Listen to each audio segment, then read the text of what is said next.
Hello, good morning and welcome to the AM News with me, Mapita CBD. Now, the chairman of Parliament's Public Accounts Committee says CEO of the Public Procurement Authority, Jimon Boating-Ajay, should have been banned for life from public office instead of the 5-year ban handed him for the conflict of interest situation he found himself in the contract for sale expose. Now, James Kluche Avedi tells Joy News the 5-year ban is neither stringent nor deterrent enough. Mr. Aveji also wants the state to go after his assets and recover all the monies he earned from the contracts his private firm got involved in. The start is a good beginning, but I'm wondering why 5 years? Why should he come back to public service in the first place? So he has been asked to be sacked. He has been sacked, so it's a good beginning, but I don't think that after 5 years he should come back and serve. You think this is too lenient and that it should have been for how long? To me, it should go into his private business. Don't come back to public business, because who knows how he might come back and do the same thing, or probably do it in a different form. He will learn his lessons, so he should go and do his private business. The money he made from this dubious action is confiscated, is sufficient enough. It will serve as a deterrent to other people who might be planning or thinking on the same line. So for me, as the chairman of the Public Accounts Committee, if the money is a state money that he took, he should be surcharged.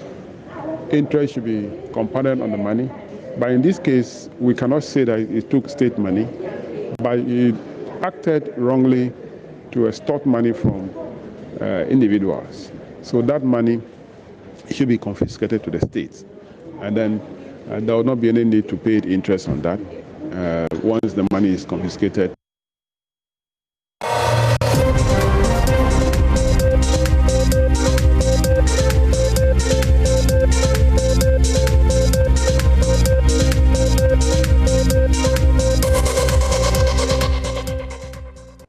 Now, the governing New Patriotic Party has taken a swipe at former President John Mahama for suggesting President Akufo-Addo is presiding over an insecure country. According to Chairman of Parliament's Defence and Interior Committee, Seth Achimpong, some comments made by the former president about security in the country is unprecedented and without any basis. But what exactly did the ex-president say, and what has been the response of the NPP? Kweku Asante has more in the following reports. As the country prepares for the 2020 general elections, security has become one of the most important issues for voters. With recent reports of armed robberies and killings in various parts of the country, former President John Dramani Mahama has been accusing President Akufo-Addo of fueling robberies by arming vigilantes who are using these weapons to visit mayhem on the people. Here is President Mahama speaking at a recent campaign stop. I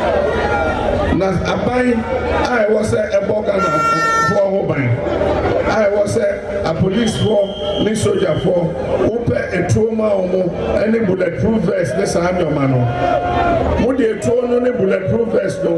The government is supposed to be protecting Ghanaians and must retool the police and army with guns and bulletproofs, among others. But now you have given the guns and bulletproofs to your vigilantes, and they are using it, whilst policemen have no guns. And we know these vigilantes. We knew them before you recruited them into the national security and into the police service. So during the week, they work as security men, and then on the weekend, they use it for armed robbery. Until during the week, or share uniform, or yet is a security man. Weekend, the part-time in July, armed robbery. So now the man is out from boy who buy or the acquire armed robbery, no the can afford. But the New Patriotic Party has been responding. According to Chairman of Parliament's Defence and Interior Committee, Seth Achimpong, the allegations are false and without basis. The Mpraso MP added that the former president was setting the stage for his defeat. He spoke at the news conference organized by the party to respond to issues of insecurity in the country. His statements are totally false and unfounded, and he ought to be ashamed of himself. John Mahama has been using his campaign rallies not so much to rally support for his message as he has no message.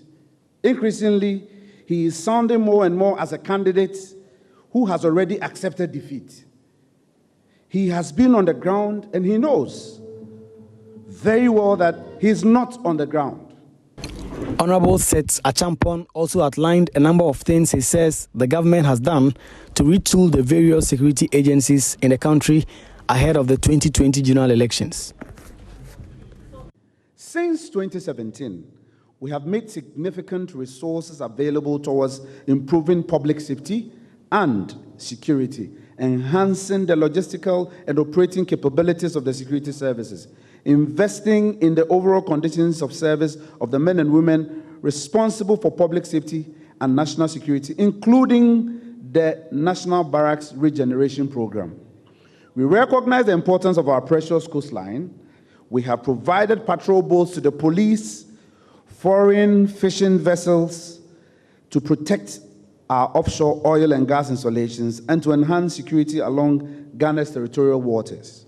The narcotics control regime has been updated with the upgrade of the Narcotics Control Board to a commission with more powers to counter drug trafficking, which is a menace to our society.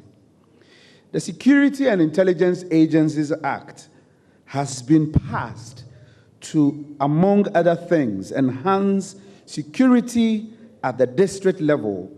For the first time in Ghanaian history, a vigilantism law has been passed to check political violence, something that has menaced politics since colonial times.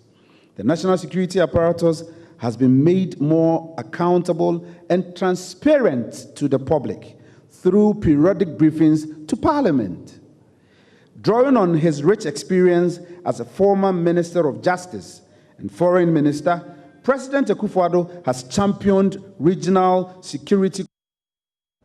Kweku Asante with that report. Now, running mate to John Mahama, Professor Nana Jane Opoku-Agyeman, has underscored the importance of technical vocation education in the country's quest for a holistic development. She says the NDC will move the country away from a country of raw materials to one that adds value to those products. Professor Nana Jane Opoku-Agyeman made the statement at the celebration of the Dumba Festival at Wa in the Upper West region, from where Rafiq Salam reports.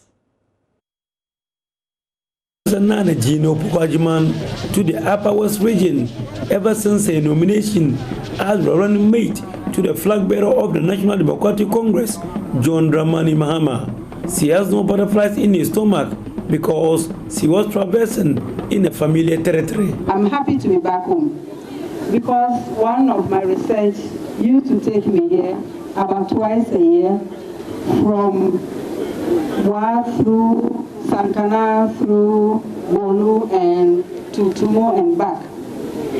And therefore, it is a homecoming of sorts. I know from my little history that the people of Wa are fearless, they are courageous, they are determined. Professor Nana Jane Opoku-Agyeman opined that the peace that the country is enjoying is as a result of tolerance, respect for divergent views, and consensus building. She considered that though it takes time, effort, and determination, they are worth the time spending in achieving them. She said part of the process of creating and sustaining peace is anchored on removing obstacles that impeded the flow of life, thus explaining the reason why the previous NDC administration embarked on a massive infrastructure development in the Upper West region. And that is why in our previous administration, we tried to do just that by paying attention to the regional hospital, creation of this region, completion of 2 out of the 8 senior secondary school buildings, the E-blocks, completion of the regional library, over 300 school projects, rehabilitation and expansion of the Wa Airport, and of course the Jambusi Water Project. These are the building blocks of peace It is when you have development and you answer the individual needs of people that you have peace. She then laid bare to the people what to expect from the next NDC government should they win the 2020 polls. We are anchoring our program again on tolerance, on respect of divergent views, on inclusion, and on paying particular attention to the needs of people. And that is why we are emphasizing the primary health care, we are emphasizing the national apprenticeship program, we are emphasizing the big push to close our infrastructure deficit, and we are also emphasizing the human person at the center of development. Distinguished ladies and gentlemen, it is therefore important that we are also paying attention to TVET so that we can move ourselves slowly but surely out of our economy based on primary commodities to one that adds value to what it is that we always export in its raw form. Overlord of the Walla Traditional Area, now for saying the city people the fourth, in a speech read on his behalf, commended the NDC administration for the numerous projects executed during their reign. Reporting for the news, Rafik Salam. Now, the Chief Director of the Ministry of Lands and Natural Resources, Professor Patrick Agbesinyanle, has urged electorates to vote for the new Patriotic Party in the upcoming December polls to secure a better future for the younger generation. According to him, the NPP has demonstrated its competence in implementing good programs, policies and social interventions that had inured to the benefit of the citizens and deserves to remain in power. He was speaking at the commissioning of the NPP Central Kofi Electoral Area Office in the Sal enclave of the Oti region. Professor Agbesinyanle indicated that politics is about acquiring power to improve on the state of societies and not doling out freebies that would not affect the livelihoods of residents. That politics is not about sugar milk matches. Politics is about power to build the future of communities, to build the future of families, to build the future of our children, and to build our communities, our nation. Free SHS is about building the future of people. We are building the future of generations. We are building the future of communities. We are building the future of towns and nation. And that is what political power is about. MPP is the only party that builds the future of people. Give power to people who build the future of our children. The Uti Regional NPP Secretary, Joshua Makubu, urged electorates to reject the National Democratic Congress on December 7 for failing to provide the area with development projects. 1992, Yatuaba Ama NDC are winning was Central Coffee. The year 1996, Yatuaba Ama NDC are winning was Central Coffee. Yaba 2000, Yatuma won. Yaba 2004, Yatuama NDC Ewaha. Yaba 2008, NDC is winning. Yaba 2012, NDC winning. Yaba 2016, Yatuama NDC. Now, Yampisa Yahuni say, a dad in a year as NDC Nibet Central Coffee. No more say, Yemresu, no, I Central Coffee for MPP for the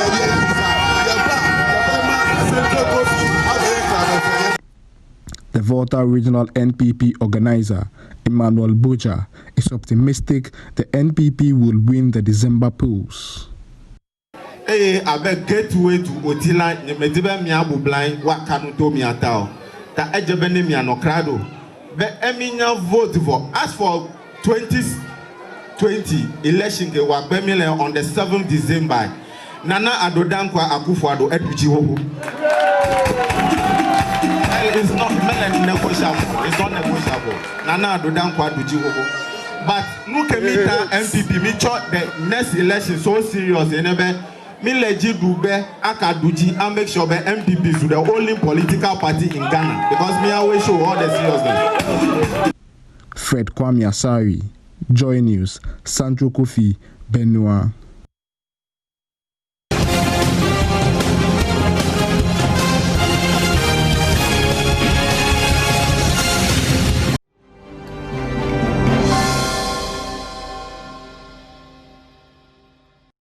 welcome. This is the News Review segment of the show. And this morning we're digging into all the papers. We have the Daily Graphic, the Finder newspaper, the Ghanaian Publisher, and the Economy Times from my end.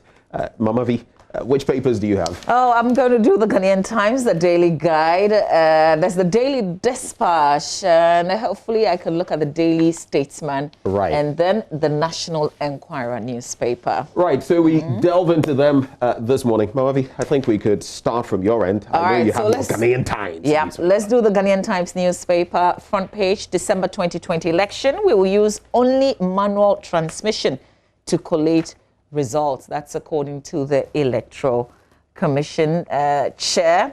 In the Volta Regional Minister cut sold for construction to begin on solid waste facility, and then government to introduce startup bill to support small businesses. EC not following legal provisions to ensure credible, transparent election, and that's according to former President Mahama. Of course, we will get into why he's drawn that conclusion in the center spread.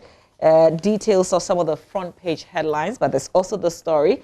Police hold Memorial Day for 14 falling officers, and Agric Minister lots farmers and fisher folks. So that's basically what's in the center spread of the paper. On the back page, 5-day Agric Fair underway at Techiman.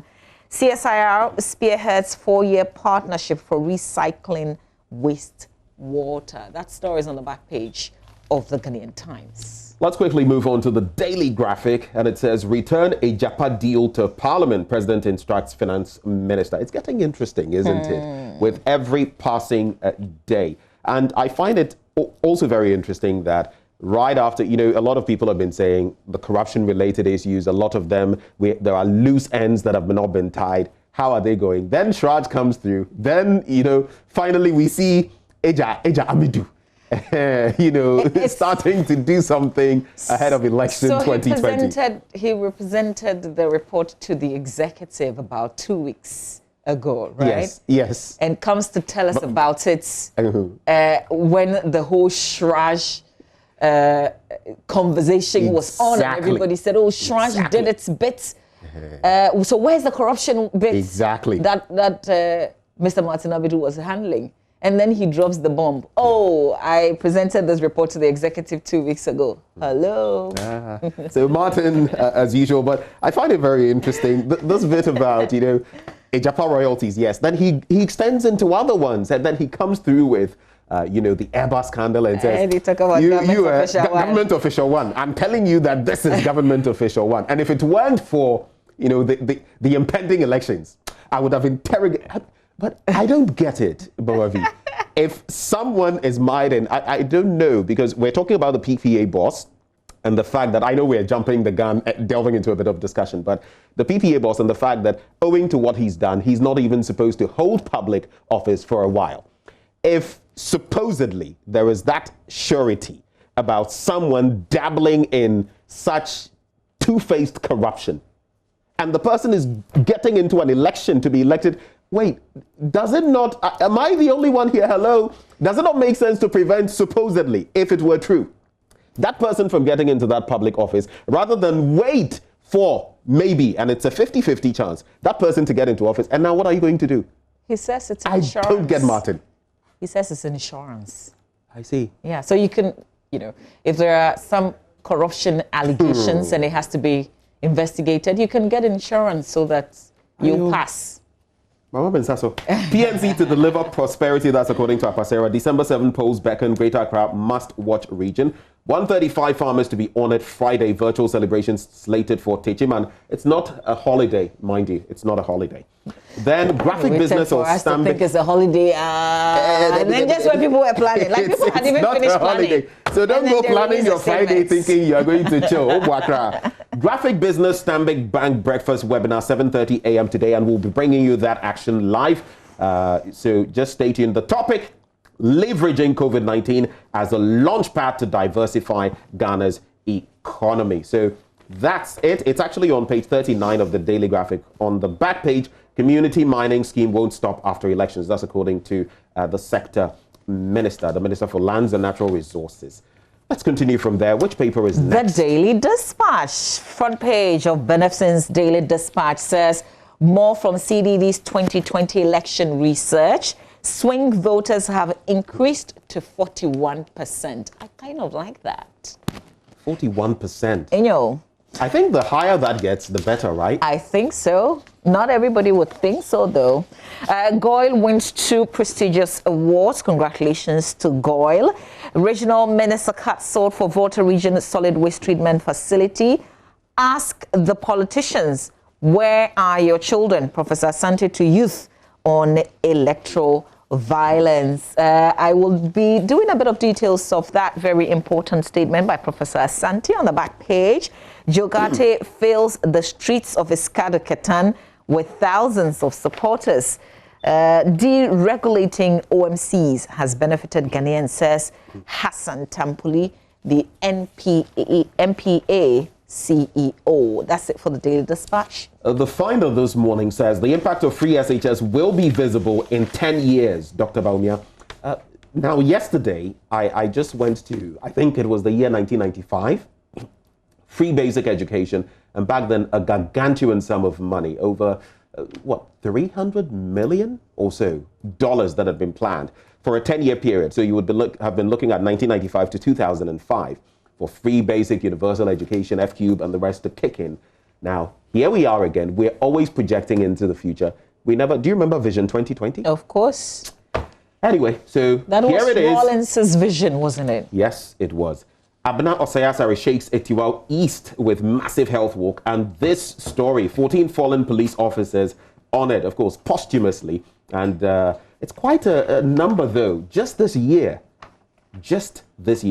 Mahama's war drum utterances, sign of impending defeat. That's according to the MPP. COVID-19, Ghana's active cases rise to 620. And this is my concern because they are rising again.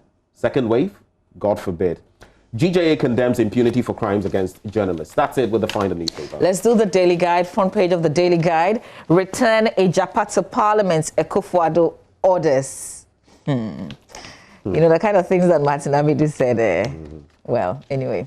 NDC's Felix hot over Dawn visit to Lady. I'm surprised that it's made it into the papers, but not all surprised. Solar irrigation for cocoa farms. Also another story there. Comes with a picture of a woman I absolutely admire.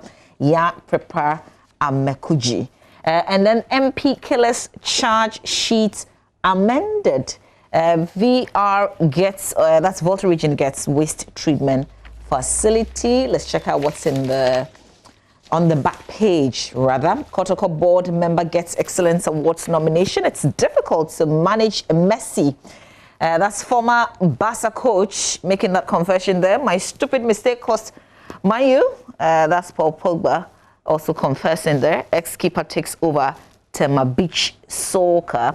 That's newly formed and first ever beach soccer club from the port city of Tema. They've unveiled their CEO. Details of that is on the back page of the Daily Guide. You know, Paul Pogba is so erratic. He's so on and off. I think we should. It's better when you say this. I left the team. I left the team. But you are. I said I'm with Leeds. Leeds. Did you hear me talk about Manchester United? Please stick with your Leeds United when Man United fans are talking. The Ghanaian publisher says, GAU, that is the General Agricultural Workers Union, praises government for increasing cocoa prices. Picture there, Mr. Edward Kariwe. Losing Mahama beats war drums. MPP alerts Ghanaians. The defense minister has been speaking, Dominic Nitiwo. He says government will keep retooling the Ghana Armed Forces. And then 2020 Farmers' Day set for this Friday.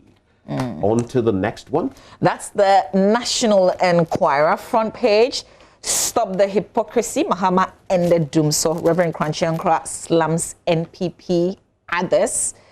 Misled, and misled is in quotes. Misled Akufo-Addo sneaks murky Ejapa deal back to Parliament.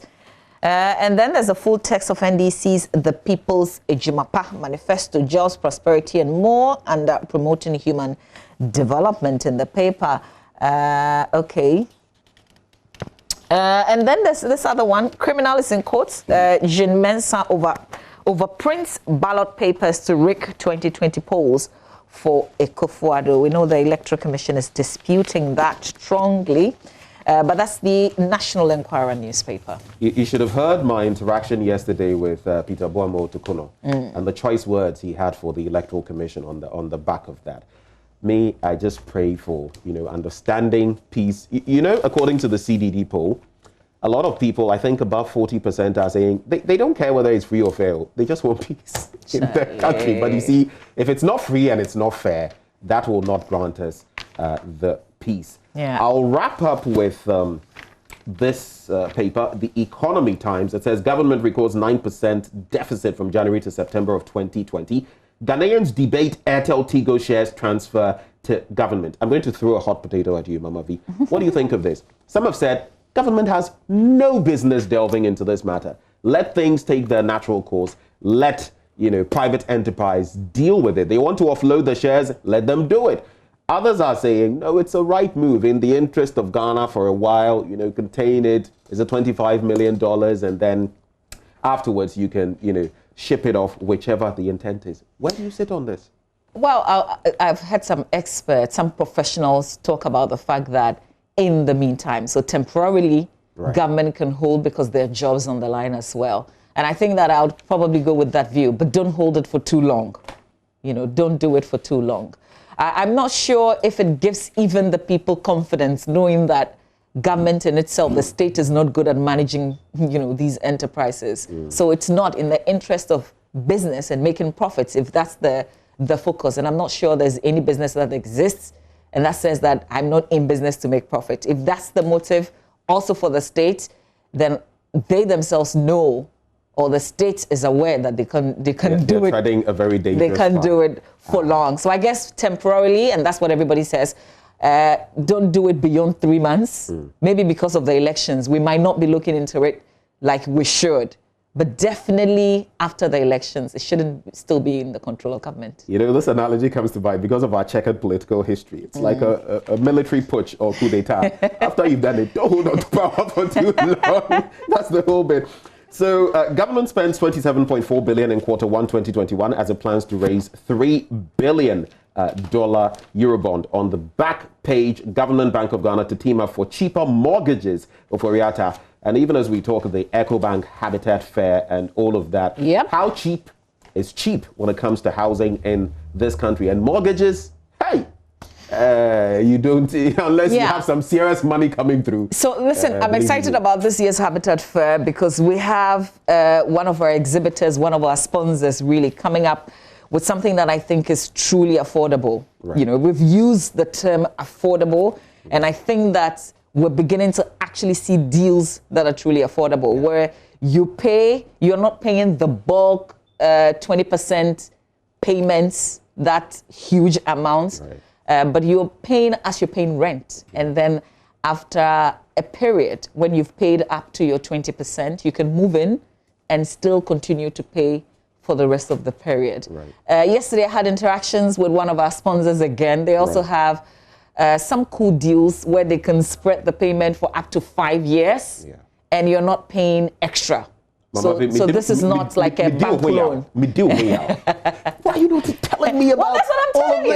You're telling me only now when you're sharing the information with everybody. No, but I'm telling you also because we are going to go to the conference center where they will be available from 8 a.m. to 8 p.m. and you can have all the interactions with them. So it's way better than even me telling you right now. I'll be there. Yeah, I'll be there. I'll be there. I've got a last paper, the Daily Statesman. Baumia commissions facilities for Bibiani College of Health. Government begins payments for local tertiary scholarships. NPP fires war-mongering Mahama, accuses him of preparing grounds to reject defeats. And there's nothing on Ejapa in the Daily Statesman, at least not on the front page that I see. I'm not entirely surprised. But on the back of the housing bit, I just wanted to add, in some countries, these are springing up container houses. The containers and all of that. They're way cheaper, actually. And I guess it's just the preference and maybe the way we've been socialized. Because in other countries, people are taking advantage of these shipping containers and doing amazing things with them. Story buildings with containers, interesting concepts. Let me start with the Daily Graphic newspaper. December 7 polls beckon Greater Accra must-watch region. And the Greater Accra region has been a swing region in the last 7 elections, which makes it a must-watch in the December 7 general election. Since December 7, 1992, the battle to win the Greater Accra region has been very intense and the outcomes varied. This year's elections will be no different, as the region is heating up with the ramping up of political roadshows, which sometimes burst into violent clashes between the NDC and the MPP. Here I am again finding problems, grammatical issues with the daily graphic, but I'll not say anything. So it goes on to talk about swing correlation, MPP, NDC head-to-head, but the highlight, big and small political parties are strategizing to snatch the most votes from the Greater Accra region, which has the highest number of voter population, with a track record of always going the way of the candidate who eventually gets elected as president. So there's a bit of a spiritual, if you like, it's an omen. You take the Greater Accra region, you're likely heading to the Jubilee House. But the interesting twist here is that the smaller parties are also saying, this year, we're going to take a chunk of the votes from the Greater Accra region. If that happens, it could affect either party of the bigwigs. Sometimes we talk as though they were the only ones, but the fact is, Charlie, they are the biggest, MPP, NDC. December 7 will tell. Yeah. December 7 will tell. So related to this, still talking about the elections, there's a very important question that Professor Asante, immediate past chairman of the National Peace Council, Reverend Professor Emmanuel Asante, is saying that when the politicians come to you, you should also ask them. And I just want to quote from what he said. If they come to you to ask you to follow them to do something untoward, ask them, where are your children? So you're asking the politicians where their children are. He was addressing the various youth groups at the Youth Peace Dialogue and signing of Peace Charter. He highlighted the need to sustain political education in the country to ensure the youth are able to resist any attempt by politicians to manipulate them for their selfish gains. I was a bit surprised when I asked the Ghana Bar Association president, who was with us last week, how else we could resolve the Odododio issue, and he said education. Yeah. Education. And I think that we should spend a lot of time, because I believe that there are a lot of young people who follow people who are doing bad things. They actually don't even know why they are doing it, just know that somebody's doing it and I'm also doing it. And I feel like if we dedicated our time, and he said focused education, I don't think it should just be the politicians. I think it should be every person. Once we identify, and thankfully we've identified the hotspots, we shouldn't just put policemen there and say, if some situation is coming up, something is brewing, kill it. But we should identify the hotspots and also target them and educate the people. You know, I feel like we should use everything that we can. So this is a very good call. Yeah. When they come, ask them where their children are. Yeah. Yeah. Have the guts to just ask them and look at the expressions on their faces and how they will react. And you know, I totally agree with Mr. Fossen, isn't it? In terms of the education? The GBA, yes. Because Anthony Fossen, yes. Now, in 2011, May, I remember the NCCE conducted a research, They went out there, it was a survey. And guess what a lot of people said, including Ododo Diodio, that if they want to stem the tide of political violence, one of the things to be done is that the NCCE should do more to educate the people. And we're seeing it. So I totally agree with him that, if we go down that road, I believe things will change. Are you done with that paper? Yes, but can I sneak this in? Yes, it's in the Times. So the West Africa Examination Council says that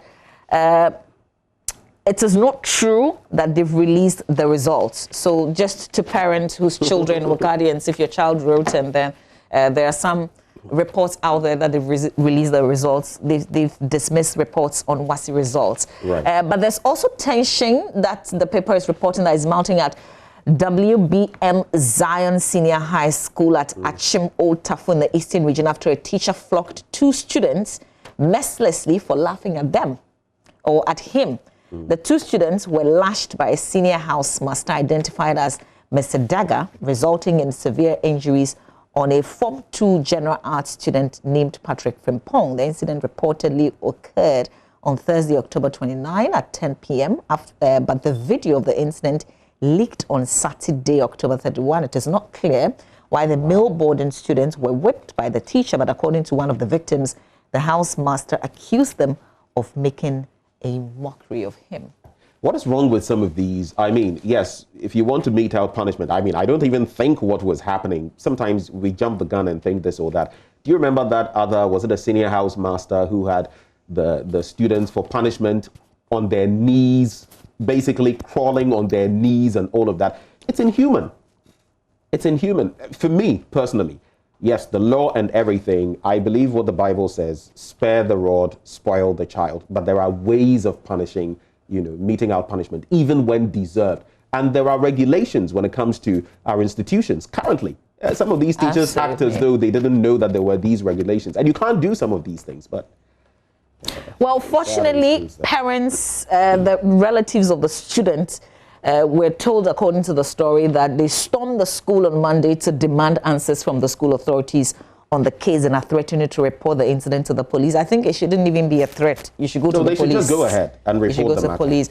But I know that GS, the Education Ministry, will step in with some investigation. And that is the problem. Sometimes. Well, you need to investigate so that you can be sure not the investigation, what the facts are. Sometimes the investigations, they lead into... But let's just leave it there.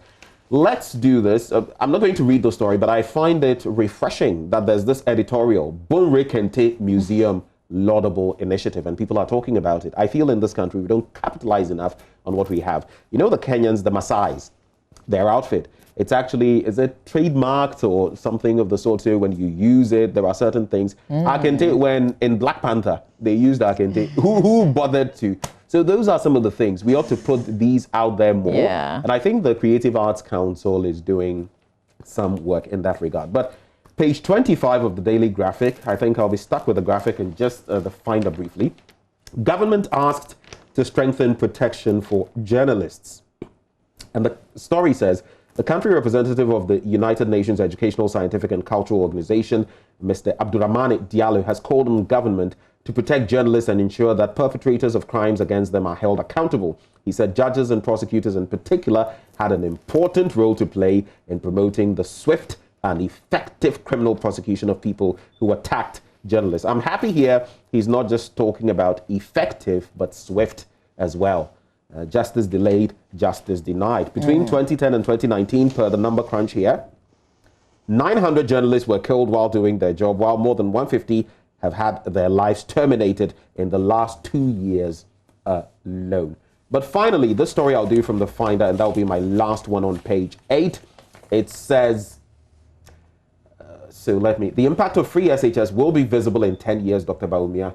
And the Vice President has been saying that Ghana would be a different place when the country begins to realize the full impact of free SHS in 10 to 15 years. We might not see the full impact of free SHS now, but in another 10 to 15 years, Ghana will be a different place because we'll have an educated workforce. And I've touched on this, but another concern here is you may not, government is a continuum and things are going a certain way. You may not be in power then, so do as much as possible now so that the effects will be stamped on whatever administration comes, whether yours or another's. But I see you taking a peek at the American election. November 3rd is here. I've been trying to follow them. But there's this a story that I want us to get a bit of understanding. Actually, the banner headline in the Ghanaian Times newspaper will use only manual transmission to collate results, according to the Electoral Commission. It says the EC has disclosed that it will revert to the manual process of transmitting results from all the collation centers to the national headquarters. This implies that unlike the 2016 elections, where the electronic system was used alongside the existing manual one to have parallel modes that transmitted results concurrently, there would be only a single mode of transmitting results this year. Speaking to the Ghanaian Times in Accra on Wednesday, a deputy chair of the commission in charge of corporate services, Dr. Eric Bosman-Asari, said the manual system was a standard, quote, standard one with no problem, unquote. He indicated that the EC would make sure all those in charge of the various polling stations will do their work well. And I guess that's the bits that's most important to me in terms of what's going to happen in the election. Manual collation, no electronic transmission of results. Manuel, feely. If I see you, well, manual means once it's declared at the polling station, and that's what the agents do. Once, and that's what our reporters also do. Once you get the results at the polling station, that's it. Just collect all polling station results. That's what goes to the collation center. Exactly. Yeah. And once you know you've won on the ground, that's why they say elections are won on the ground. What's that? Get to wait, no. It's there. Anyway. Yep. So we can spend a bit of time on myjoyonline.com, and then yes, of course, the American elections. Since you've been, I'm looking forward to hearing from you. It's not even election day. It's not election day for me because we know that a greater number voted even before the election day. So it's a process. Perhaps that ends after today. Yeah. I was just interested in the last minute. Any predictions so far? Honestly, me, no. Are you going to use that expression, too close to call? No, I'm not. Okay. I'm not. Like, I'm behaving as though, like, yeah. But if whatever happens. No, it's just... When the U.S. coughs, the rest of the world catches a cold. Charlie, that's a bit of the reality. No. Right now, dear. I mean, I don't think I admire the U.S. like I used to. Not in terms of admiration, but if Trump is making certain decisions on certain policies financially and all of that, if he's saying that, like the visa bans and all of that, we'll survive it. We'll survive. We're here when they said... the lottery, they had cancelled it, right? Didn't we survive it? We'll survive it. We'll survive the Democrats, we'll survive the Republicans. Let's do myjoyonline.com. All right, Ben? Well, a Japan deal is transparent. Oforiatta replies. Oh, it's good that we get into this. Is it him speaking directly? Let's get details of the story because that would be the first time that he would he'll be speaking after that explosive report. There's so many different words describing this deal. Very incredible. Right.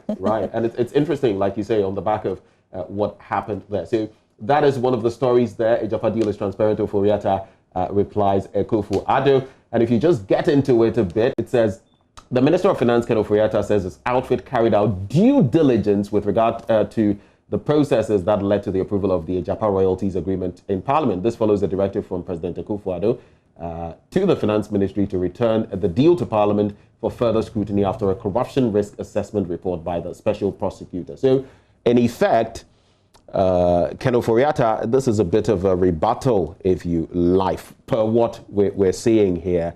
So is this Ken speaking in himself? Respect of, well, that is what the story is saying. The Minister of Finance, Ken Oforiatta, says his outfit carried out due diligence. And so, but I don't get it. Is he saying he's not going to take it back to Parliament? I mean, that is not an option.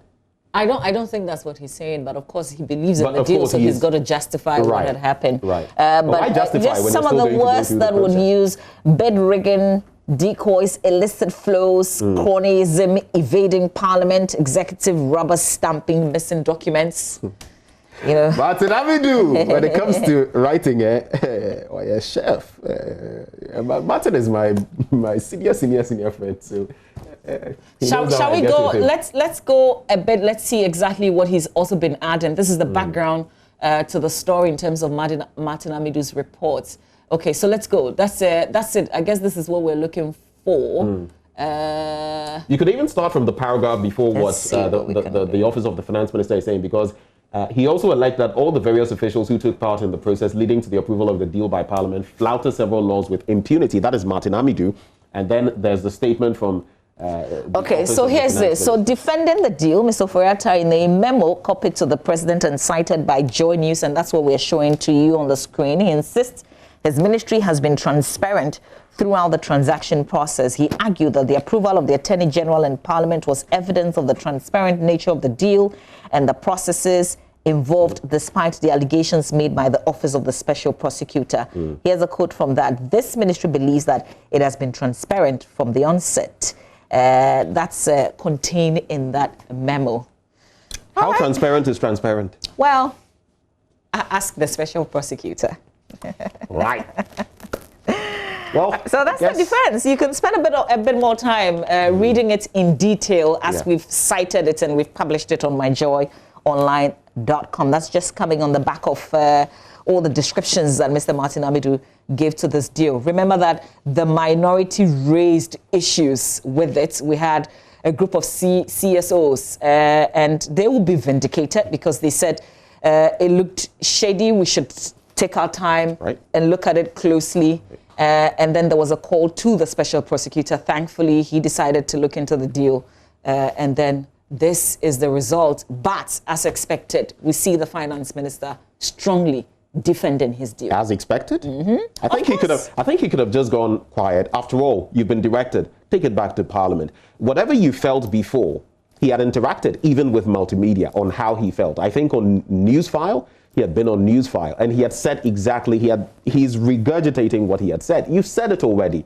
The stance of the special prosecutor is this, and the president has also said that this must be done. So I don't see why this was necessary, but he said it anyway, maybe in defense of the system. Yeah, if he strongly believes, I mean, he's got to defend the deal that, you know, he took to Parliament and got passed.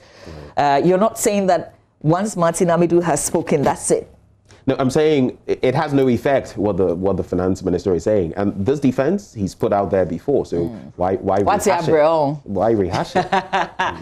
Okay, so there are other stories on myjawline.com, but before we finish it, we want to tell you about the U.S. presidential elections. I guess I'm interested in the results. As for the process, we've heard so many things, but here we go.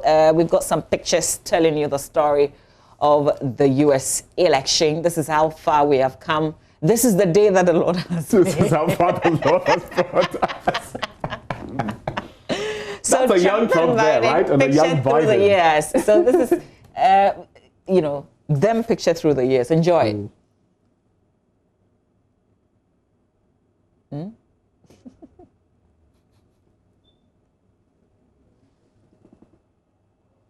Is that Mr. Biden? Yep. Sleepy Joe? Yep. This is 19 and that's what? So 67? aged 25 at this time, from 1967. But Charlie, just like you. It's a very young, handsome Joe there. Whoa. Mr. Trump in the 70s. Look at that tie. The guy has always been flamboyant too. He's always been fly. Hey, this is an interesting one. Now, Senator-elect Joe Biden takes the oath of office in hospital with his father-in-law, Robert Hunter, looking on, and recovering son, Beau Biden. That's an interesting one. So he's not the one on the bed? No, okay. he actually took the oath in hospital. And your favorite character? Oh, that's Mr. Trump there, President Trump. I think he's always been Republican. Look at the tie. He's always been a showman, I guess, also. This is when Mr. Biden started growing old. You're looking at that hairline. That's not fair. That's not fair, Bobby. And the ace of spades. Your man in the mix. I just don't like, for someone who has been surrounded a lot by women, I don't like how he's referred to women. Some women in the past still like him. Well, most women. A lot of women like him. You mean like him? Well, some do. Some do. Okay, so we're just sharing these pictures with you, obviously, because of the day. These two gentlemen go head to. I mean, it's been an incredible journey. We've heard and seen. Do we see insults? We've seen various descriptions of this. Like, this is nothing that we've seen before in terms of how they've gone at each other. And so we just wait to see. Mr. Trump wanted the vote to be counted like immediately. As everybody is done voting today, they start counting and declare results. But it takes a while.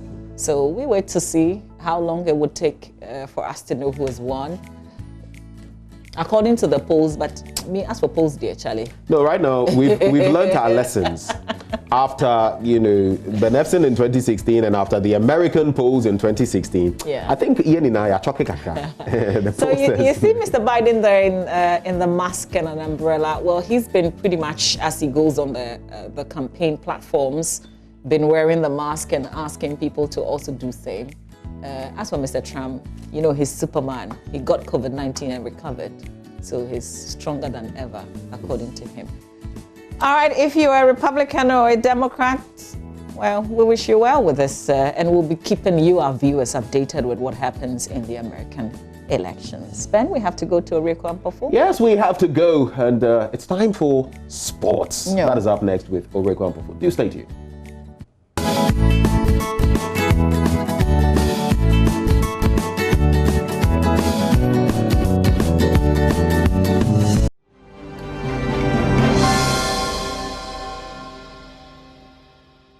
But let's come back to Ghana and talk about an unfortunate incident that happened a couple of months ago, which saw the lives of children who had aspirations of becoming professional footballers being lost. And now this was due to the Ofinso accident, which happened when they were going to register their players. That's the coast team all the way in Ofinso. And due to that accident, there were about 30 people injured, with 8 people confirmed dead.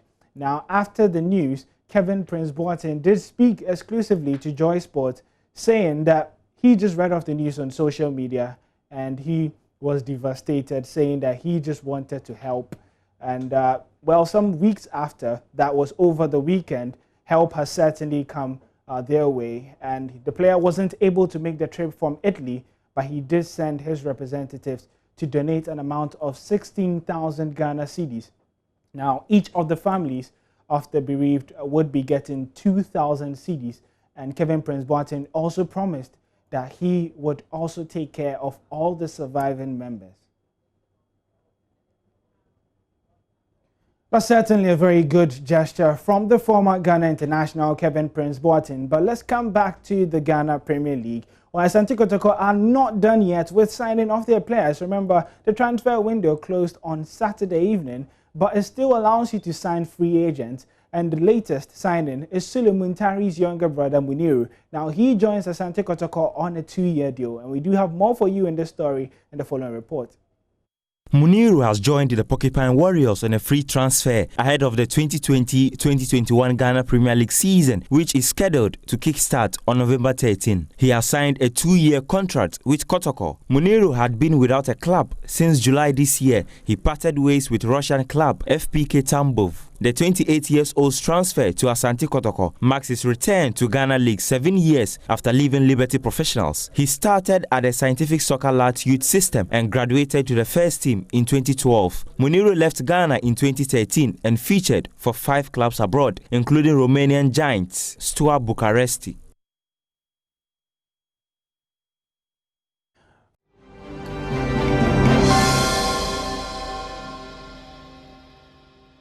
This year's Joy News Habitat Fair comes over the Accra International Conference Center from Friday, the 6th of November to Sunday, the 8th of November from 8 a.m.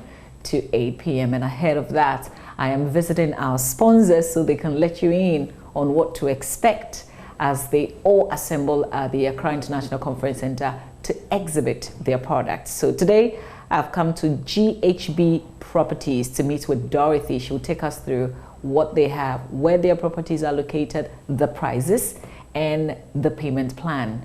All right, so let's say hello to Dorothy. Thank you very much for allowing us into your office. Thank you. All right, so first of all, tell us where your properties are located. What kind of properties do you have? Okay, so I bring you greetings from my chief executive, Mr. Sechi, and want to say hello to your viewers. So GHB Property is into affordable housing, and then we have currently a project ongoing at Pram Pram, and then Hebron, that's Amasaman. So we are doing 120 housing units at Pram Pram, and then 320 housing units at Amasaman.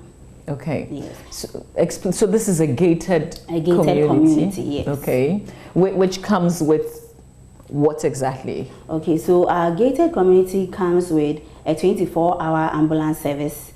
We have fire hydrants, we have shops, we have pharmacy, clinic, a grocery shop, and then a whole lot, So yes. It's an entire community by itself? Community, yes. Okay. We'll have a school and other things that will help people when they come to live there. Great. Yes. So your Pram Pram project, how far with that? So currently we are doing our project in phases. We have the phase 1, phase 2, and phase 3.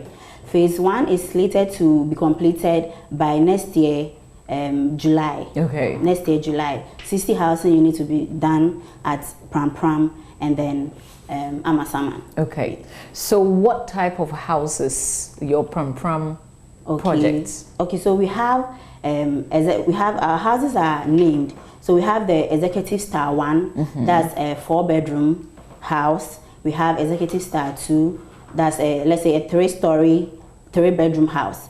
Then we have the Dottyville, that's a 3-bedroom standard house. Then we have Naa Court, that's our 2-bedroom apartment.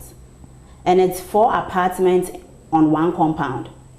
We don't want the place to be crowded, so just 4 families on 1 compound. Okay. Yes. All right. Can you explain in terms of what we see in front of us, so people can appreciate the kind of house types that you're talking about? Okay. So we have similar projects at Pram Pram and then Amasaman. Okay. And that's our affordable housing, and it's named Grace Court. That's our Grace Court. So when you come to Grace Court, it's a gated community, well-defined, soft landscaping projects that we'll be doing. And we have the Executive Star, this 4-bedroom house. So you see we have spaces. Some of the spaces will be for the amenities, like the clinic, the pharmacy, the schools. So the spaces you have in between. And then these are 3 bedrooms and then the 2 bedrooms. Yes. We are doing a closed design and then an open design where people can do, let's say, can get a 3-bedroom expandable housing. Okay. So after like a while, if you want to do another room, you just have the space. Okay. Yes. So which ones are these? Because I get it. This is the 4-bedroom. This is a 3. This is the 2. Yes. And then which one is this? This also a 3-bedroom. Okay. A 3-bedroom. So we have different designs. Okay. Yes. All right. So what do you have special plans? For instance, if I don't want to buy a house, can I get a service plot? Yes. In our Grace Court projects or Grace Court buildings, we'll have service plots for sale. Yes. So you come, you buy it, and then we give you the design, but then you do your own thing in the interior and everything. You can change whatever you want to change, but because it's an estate community, you have to do our plan. Okay, so it has to be uniform. So much you must go according to the plan. Okay. But the interior can be different, and even with all these projects that we are doing, we have different interiors. We are currently selling off plan because we've realized that most of the estate companies, you buy from them, and after a while you like to do changes, or even before you stay in, you like that maybe the hall would have been here or something. So we want to give opportunity to people who want to buy our properties that they can do the changes while we build with them. Okay. Yes. Okay. Yes. Okay. So do you still have lands available? Is it too late for somebody to buy a land, a service plot in Pram Pram, or buy a house? It's not too late. They can just call our office, and then we'll make the arrangements with them. Okay, great. So now let's talk about the prices. Okay, so because it's very affordable, and at GHB Properties, our mantra is experience affordable luxury. We want to give you the luxury that you want, but at a very affordable prices. And we stand for quality. We don't negotiate on quality. That's GHB Properties. And so our 2-bedroom house is going for 196,000 Ghana cedis. The 2-bedroom house is going apartment, for 196,000 Ghana cedis. Not dollars. Not dollars. Okay. No, not dollars. Okay. Yes. And because for the purpose of the Joy News Habitat Fair, we are doing 20% exclusive discount. Oh, really? For all our patrons. Yes. Okay. Yes, we are doing a 20% discount for all our patrons. So let's say with a 2-bedroom apartment, instead of paying 196,000 Ghana cedis, you have to pay 156,800. Okay. And we are doing flexible payments plan from 1 year to 5 years. So you choose the plan that you want. This is directly with you? Yes, directly. Okay. Directly with us, yes. Okay. Directly with us. So you choose the payments plan you want. If you can do your payments within 1 year or 2 years, whatever payment plan you want, but then you should be done in 5 years. And you still enjoy the discounts? Yes, that's anyone who if you sign up at the fair. Okay. Yes, please. Okay. At the so fair. how is your 2-bedroom apartment typically like? Is it one master bedroom, one more like a guest room with a guest toilet? Yes. So okay, so our 2-bedroom apartment has one master bedroom, and then the other bedroom too has washroom plus a guest washroom, let's say around the hall. Yes, so everything is en suite. So you've got like 3 toilets? Yes, so you have like 3 toilets. Okay, great. And your 3-bedroom? So the 3-bedroom, yes, so the 3-bedroom, we have 2 designs. We have the story, 2-story or 1-story 3-bedroom house. Okay. As you see it as a story building, you have 1 bedroom up, and then maybe 1 down, 2 up, like depending on the design you choose. Yes. Okay. So it's all en suite with walk-in closets. Walk-in closets. Yes. With the 3-bedroom. With the 3-bedroom and 4 bedrooms. Okay. Yes. How much is that as well? So the 3-bedroom is going for 252,000 Ghana cedis. And there's a 20% discount on it. Yes. Yes. So the 20% discount, you have to pay roughly 201,000 Ghana cedis. Yes. And there's also that same payment plan that you shared with us. Up to 5 years. Okay. Payment plan up to 5 years. I take it that is the same with the 4-bedroom. Yes. So the 4-bedroom is around 500,000 Ghana cedis to 900, depending on the design you would choose. Okay. Yes. All right. Great. Yes. So we've talked about the Pram Pram, and you've said that is the same concept for the Amasaman. Yes, that's our affordable housing. Okay. But Pram Pram, you're on phase 1. Yes, phase 1 is on phase 1. And it's not too late if somebody wants either a service plot or want to sign up for any of the houses. Okay, yes. Great. But how about Amasaman? So Amasaman is also slated to start later in December. Okay. Yes. And 60 units will be done at Pram Pram by next year, July. And then another 60 units or 120 units will be done at Amasaman. Okay. By July. And for Amasaman too, it's not too late if it's not wants too to come late. and sign up. And it's the same. You can get a service plot, or you can get a finished house. Yes. Okay. Yes. Great. How about, I see you have some luxury apartment also in East Legon. Yes. Okay. Tell us about that. So that's the Adeshivali. We name it Adeshivali, located at East Legon. So that one too is a 4-bedroom. That one is a solely 4-bedroom house. 4 bedrooms, yes. So you can't get 2-bedroom and 3-bedroom at East Legon. It's just the 4-bedroom. If you want a 4-bedroom house at East Legon, you can get it from us. Okay. Yes. Is the project ongoing? Yes, all the projects are ongoing. For Adeshivali, that's the East Legon, is almost done. Okay. It's almost completed. Okay. Does it mean that all the houses have been taken? Oh no. Okay. No, we have some that are taken.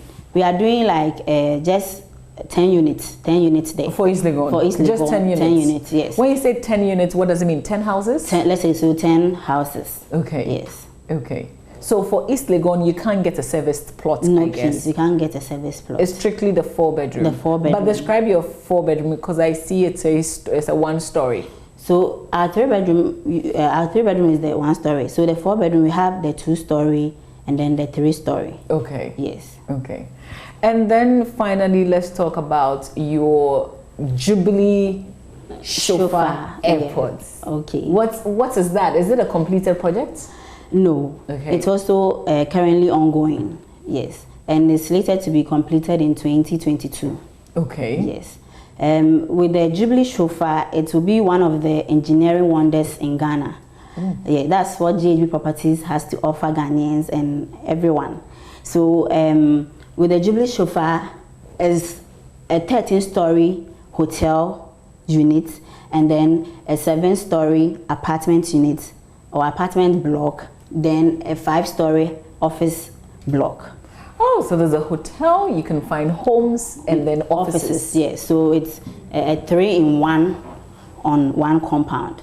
Okay. A 3-in-1. Yes. Okay. So what is currently ongoing with the Jubilee Chauffeur Airport and the Adeshivali in East Legon? What do you want our viewers to know about the project in terms of if they're interested, what should they do? Yes, so if you want an apartment to buy, if you want an office, the offices will be selling and then will be renting as well, and then the hotels too. So you just have to sign up with GHB Properties for your apartment or your office. Okay. Yes. How do we contact GHB Properties? Okay, so you can call us on 024-7724-722, and you can also contact us on 0555 888 567 0555 888 567, and you can follow us on all our social media handles: Twitter, Instagram, Facebook, LinkedIn, GHB Properties.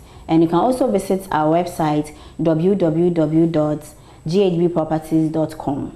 All right, so we'll see you at Accra International Conference Center. Remember, Friday the 6th of November to Sunday the 8th of November. Fair will be open from 8 a.m. to 8 p.m. Come and have a longer conversation with our sponsors.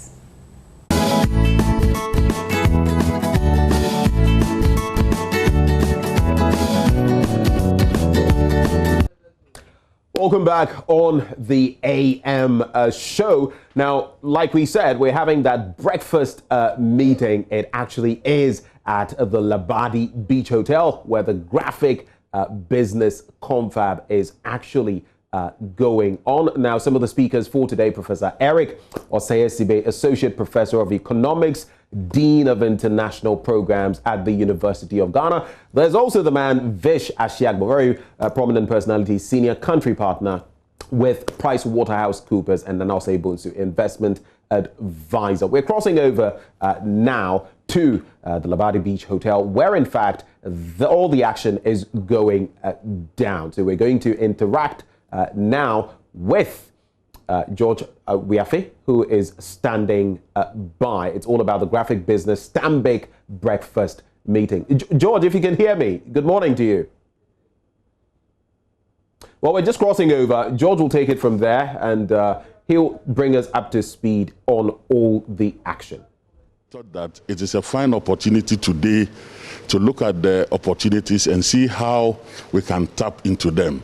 We believe that we have some of the finest brains, not just in the country, but in the world, in this country. And we think that we should bring them together to discuss and open our eyes to how to maximize these opportunities, so that at the end of the day, we can look at restructuring the economy, because even the structure of the economy doesn't help us. So I'll be coming back to get from you the panelists that I'll be having on this discussion, but there's always been a format for this graphic business Stanbic breakfast meeting where we have the public participating, asking questions, but I can see that it's just about the stage and nothing else here. Why? It has to do with COVID. Most definitely it has to do with COVID, and this is one of the reasons why we are here today, to look at how last year by now I don't think this would have been possible. We could have still done some social distancing, right? Maybe. We could, but you see, when you bring them, we are very communal and we are social people. When we meet, even practicing social distance, it helps in our deliberations. But for us today, we believe that we could practice social distance and bring a few of the people here, not just a few, but just a handful, to really discuss the issue. So it's not so much about the numbers, but the critical minds we have here to discuss the topic. Let's get into deeply what we should be expecting today, but also the panelists that are going to talk about how to diversify the economy in the midst of COVID-19. Tell me, who are those going to be on the panel this morning for this discussion on diversifying the economy in the midst of COVID-19? Okay, so we have Professor Eric Osei-Sibe, who is an Associate Professor of Economics and also the Dean of International Programs of University of Ghana. And we have Mr. Vish Ashiagbo, who is the Senior Country Partner of PwC Ghana. Then we have Nana Osei-Bonsu, who is a Captain of Industry and also an investment advisor to the Private Enterprise Foundation. So these are the three people who would discuss the topic. I know the Stanbic Bank has been a very critical partner for this whole discussion. Are we going to see the outgoing MD in here last and then to also share some thoughts with us before the program starts or even during the program? I don't want to take the wind out of the sail. Let's set the ball rolling and things would unfold by themselves. Let's quickly run through the format for this whole discussion. It's going to be more of a webinar and also live on Joy FM, if I'm right, and also multi-TV as well. Can you just run us through that one as well? Okay, so it will be live on Joy FM. It will also be live on Joy News, and also on Daily Graphic Facebook. It will be live there, and our other digital platforms. So that is how we would amplify whatever is going to take place here. How do we capture the public input and the interactiveness that this program has always had in terms of engaging the public? How are we going to get the input from the public in terms of their questions and their contributions to factor into this whole discussion? Good. So through our digital channels, listeners or viewers can send their questions, and we'll be reading them out and for the panelists to discuss them. So, and also those who cannot will share a WhatsApp number where they can send a WhatsApp, their questions through WhatsApp so that it can be addressed. So it will be very interactive. We will not leave them out of the discussion. No. I'll definitely be looking forward to this discussion. I'm also grateful that I'll be moderating the discussion as well. Other economists have taken a real hit on them, but it looks like in Ghana, we've been able to absorb the shock. The Bank of Ghana is projecting that we might grow end of year more than 2%. Are we still going to do that, or are we even going to do more than that? And do we even need to diversify the economy, or maybe the path that we are on is right? So these and other issues have been discussed here on the Graphic Business Stambik Breakfast Meeting, coming to you live from the Labadi Beach Hotel. It'll be live on all our major networks on Joy FM and Multi TV, and also the Graphic Business Online. My name is George Yafe, and I'll later be hosting or moderating this discussion.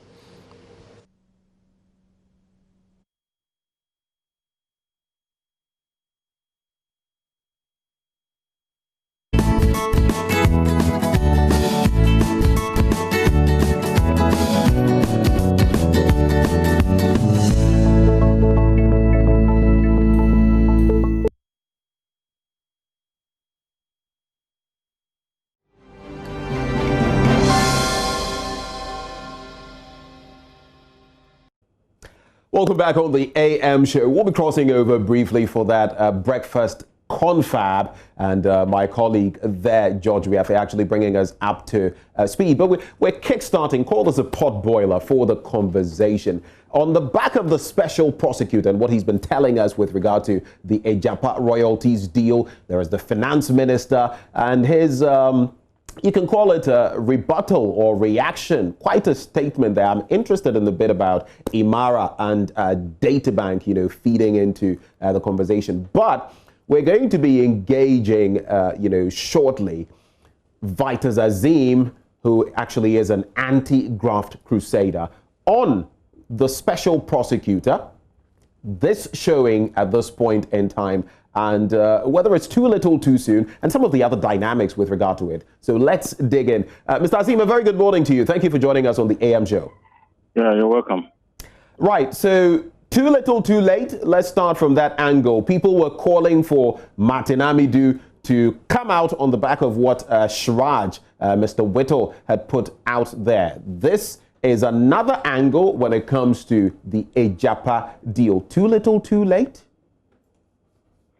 Well, is it not better to be late than never? This could save us, the country, huge sums of money. So even if it's late, I think it's still commendable. Right. And based on what was said, quite the language is rather stern, if you like, in terms of what exactly the contents of the deal are.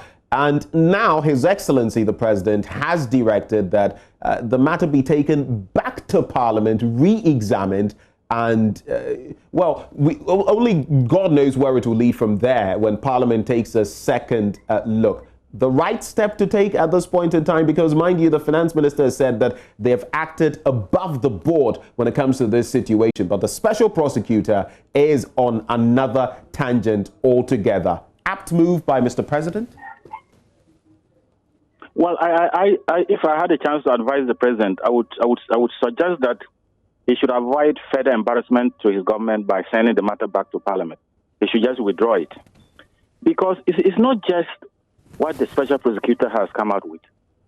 There were already concerns about this whole deal by civil society, by the minority, and by other analysts and well-meaning Ghanaians. And so if the special prosecutor has come out to confirm all these concerns, and you said the language was very strong. You see, when you are fighting corruption, sometimes you have to be very strong because you get emotional. You see certain things that should not be done, and yet they're being done, and it angers you, and you're compelled to use a certain language. Don't forget the Attorney General's even advice, which he later withdrew. Your own Attorney General advice, initial advice against this transaction. And you are sending it back to Parliament.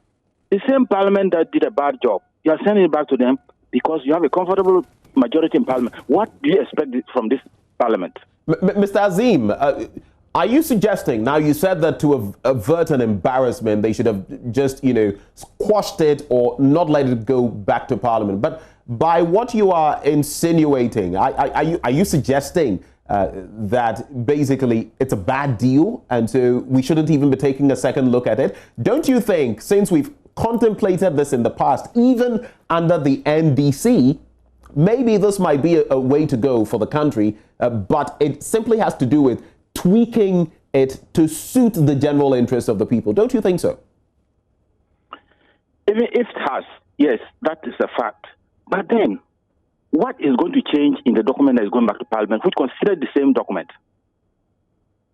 It is not just that the whole issue is not right, but the fact that the processes that it went through smelled of something wrong. What are some of the processes? What are some of those processes that you can point to? You have referred to the special prosecutor's report. He's mentioned some of these things. I don't have the document wholly now. Right. But you've mentioned some of the things that were not proper. And that's why he says it is. He has determined that there's a high risk of corruption in the whole transaction. That means individuals were involved who took their personal interest above that of the interests of the country. Corruption is abuse of public power, use of public power for private gain. So if you just look at it basically from that point of view, are you going to withdraw those individuals from the transaction? And how long is the president and the finance minister going to do that within this week? Because Parliament is also going to rise. Most of them are even in the field campaigning. And this is a very serious matter to the country. Why should it go back to this very Parliament that did the job that we're not satisfied with, that the special prosecutor was not satisfied with? Is that to suggest, Mr. Azim, that the president's call is, so to speak, much ado about nothing? Because in the end, the MPP has the majority in Parliament, and it is very likely that it will still be pushed through. Is it to say then that this is just a face-saving enterprise? Well, that's how I look at it. Yes, I've sent it back to Parliament. Then Parliament may do one or two things and get it back to you. Parliament has approved it. And then if you are not satisfied, you are going to go back to the same special prosecutor or some other person to do a further analysis. So why don't we just say, let's put a hold on this so that after the elections, we'll take a second look at it. Right. Now, in terms of the language used by the special prosecutor, one of the expressions used there is bid rigging. Bid rigging. And that sends quite a message. It says a lot, especially when you consider even the response of the finance minister, directed at the office of the special prosecutor, addressed to the president. When you look at the short list of companies, 8 of them that were actually put forth, written to, by our end, and eventually Imara coming through higher than Morgan Stanley, you would realize that Imara was represented locally by Databank. Is that part of the context of the bid rigging we should be looking at? Is that part of what makes this deal a bad one? Because in fact, right from scratch, certain interests were paramount over the national one. Even if it's not bid rigging, even if you don't refer to it as bid rigging, the CEO of the Public Procurement Authority has been removed because of conflict of interest. So this particular deal too, when you are referring to data bank, there is some conflict of interest there. And the special prosecutor has mentioned some former employees or something of data bank that were involved in this transaction. And you see, when you're the finance minister, there are certain things that you should avoid involving yourself in, especially if you stand to benefit. Because you go back to Article 284 of the Constitution. It's very clear. A public officer should not put himself or herself in a situation where his or her personal interest shall conflict with the interest of the state. So that alone could have even been enough for the special prosecutor to say that it is a potential corruption risk. Now, beyond what is actually mentioned by the special prosecutor in his release, in his report, I should say, it's a pretty damning verdict. And you have said that, well, it should at least be pushed to next year if it's not going to be quashed at all. But it still stands that Parliament is going to take a second look at this. What would you proffer for the august House of Parliament? They often complain about insufficient time to go through massive volumes of documents. What would you proffer this time, since Parliament will be taking a stab at it a second time? Well, I think when the civil society groups were talking, they also looked at the analysis, how you arrive at the amount that were given out and all that, the length of time that is involved in this transaction is going to cover. And then you weigh that against the benefits that the costs that we are going to incur as a country. So that is another issue. Apart from the looking at the processes that were probably wrong and may smack of or have potential corruption, the figures, the volumes of revenues that we are going to lose as a country, the monies that have already been paid to certain people because of services that they rendered. These are issues that we need to look at as well. Well, so very interesting times ahead. But Mr. Azim, since this borders on corruption as well, and since the special prosecutor has been giving us some information on the matter, I just want us to delve briefly into the Airbus saga, the scandal. The special prosecutor now says he is convinced that government official one is, well, the former president John Dramani Mahama, and that he is only holding himself back from interrogating him because he is going into an election. In fact, he cites the fact that his mere place as flag bearer of the NDC is preventing him from interrogating him. But corruption is corruption from where I sit. What do you think of this matter? An apt move by the special prosecutor, or should he be willing to tackle the matter now before election 2020? I don't know what the law says with regards to this situation. We have amended to elections, whether it is proper or whether it is even legal. I mean, it's okay for him to go ahead with the investigation. But I think that he's done some investigation that has made him to conclude that public officer one is the former president. So I think that there's a need to continue the investigation, even if it is after the elections. But there's a need. This should not bring finality to the matter. There's a need to continue the investigation. But for the interest of the country and even for the interest of the individuals that are accused. Precisely, and I feel there's a moral responsibility owed the people of Ghana, a bit of a moral conundrum, if you like, because on one hand, some people may say he is being, quote, vindictive because of certain things we know about, well, that has been put out there with regard to his relationship with the NDC. But on the other hand, we also know that the fight against corruption must remain alive, and we would create the picture where, should this candidate become president, what are we going to do afterwards? Are we now, post-fact, going to investigate a president if he becomes president? Don't you think that would be too little too late? I think so. And maybe the best thing would have been for him to just keep quiet over it until after the elections, or to continue with the investigations. When you come and say he's a government official one, you are already putting him in a certain situation. You've already put him in a certain situation that can influence the results of the election, the outcome of the election. So either you just kept quiet and continue your investigations, or you put a hold on it until after the election. But now you come back to make this. I don't know the implications. And that's what I was saying. I don't know whether there are legal implications as well involved. But whatever the case, I think that whether before election or after the election, I think that there's a need for further investigations to bring finality to the matter. Very finally, Mr. Azim, just a very brief one. In the place of Martin Amidu, what would you have done? Would you have held on? Would you have gone full throttle with an investigation? What would you have done as an anti-graft crusader? I think that if he has already started doing investigations, I would have continued.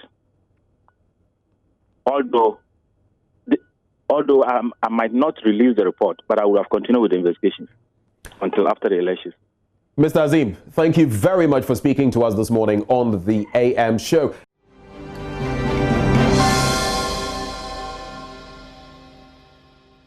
It's time now for us to cross over for that breakfast meeting, and the welcome address is about to hit your screens. We'll take it from there. It's the Graphic Business Stanbic Breakfast Meeting. Let's cross over now and get all the details.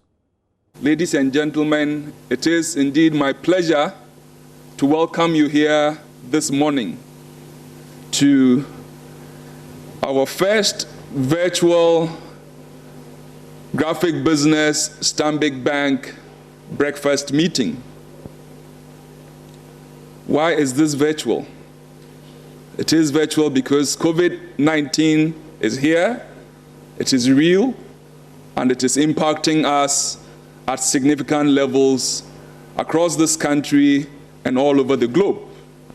It is for this reason that we are in a virtual mode, and it's also for this reason and purpose that we assembled this body of experts to help us look at how this country, Ghana, can leverage the inherent opportunities that are presently available to us in spite of the COVID-19 pandemic, and what it is that we can do, raising our heads into the future, standing firmly on the ground today to make this country self-sufficient, self-reliant, and an economy that we pride ourselves on.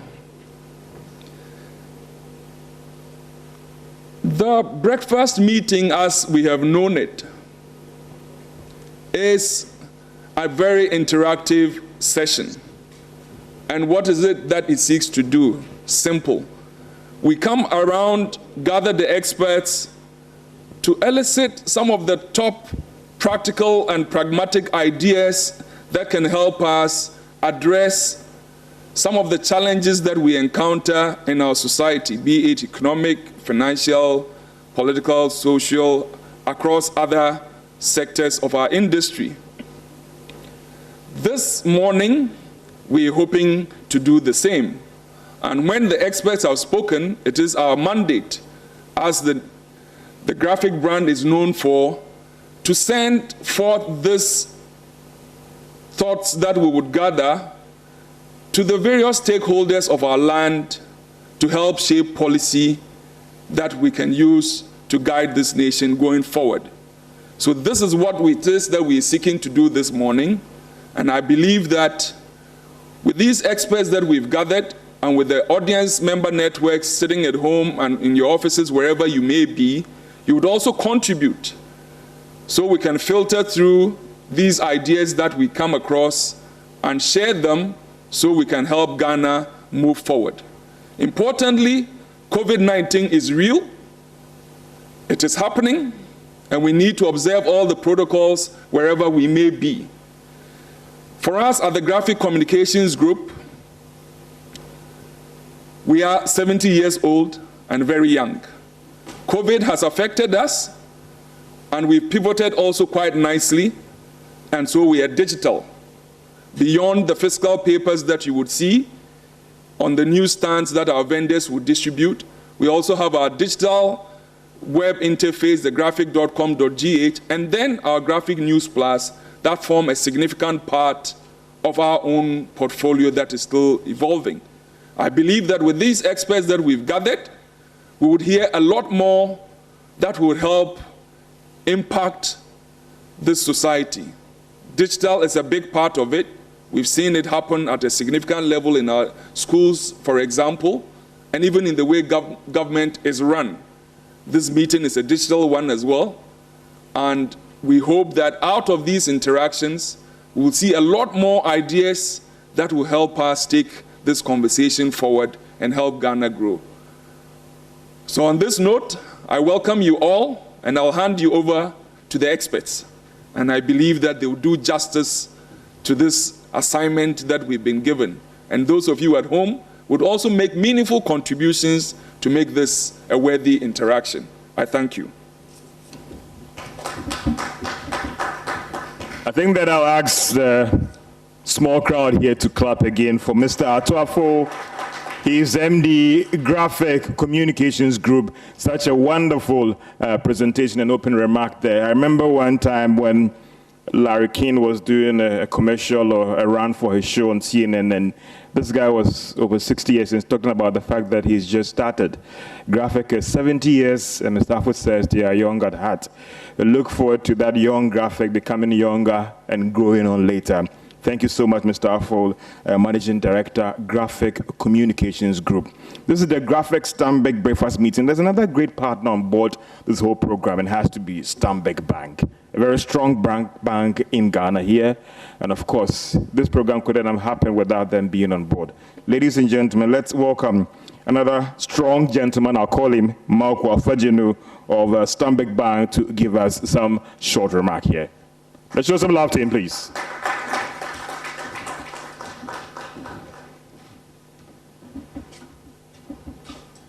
Thank you, my brother. A very good morning to everyone. Good morning to our listeners, to all the wonderful people who've always been part of this program and who've kept this program over the years to the level it's gotten to today. We are in unusual times, and I bring you greetings even as I recognize the wonderful people we have here.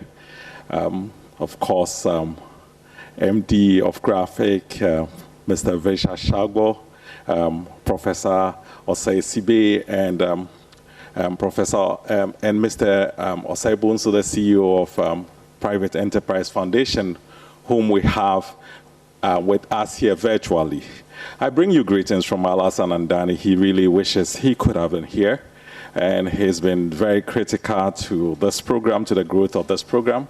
And I also bring you greetings from Kwame Nasmani, our incoming MD.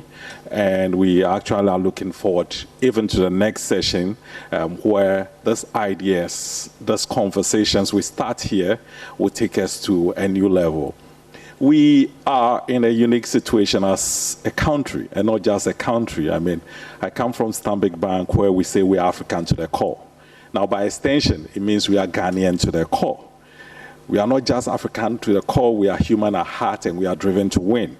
And if there is any situation where the stakes are so high and victory is a must, it's today, it's now. The global supply chains have been disrupted beyond reason. We've had to live with situations that previously were unfathomable, but now are a new reality. And in the midst of all the confluence of difficulties, we have opportunities that have never existed in the last 100 years. I mean, ever since I was a little kid, there were conversations about the structure of our economy. There were conversations about the difficulties in changing the economy to ensure that we have a nation which is able to leverage its huge array of natural resources in a manner that the poor and the vulnerable will be taken care of, that the people of this country will have belief, that people would have a country that supports them. We have a solid social basket that provides opportunities for the good people of Ghana.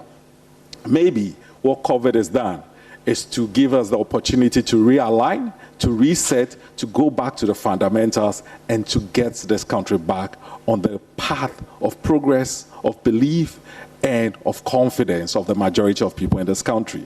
And that's why today's session is very important. I look at the panel, I look at the brain power, and I believe that this should be the beginning of a conversation that should make a difference in this country. We are in a period where we see several sea changes. We believe that we are going to see a sea change in our economy, and we are going to get the Ghana we all desire. That is the essence of this platform. We've done it over the years, but we are at a stage where we need to, as it were, pivot to a much higher level. That is our expectation. Thank you very much.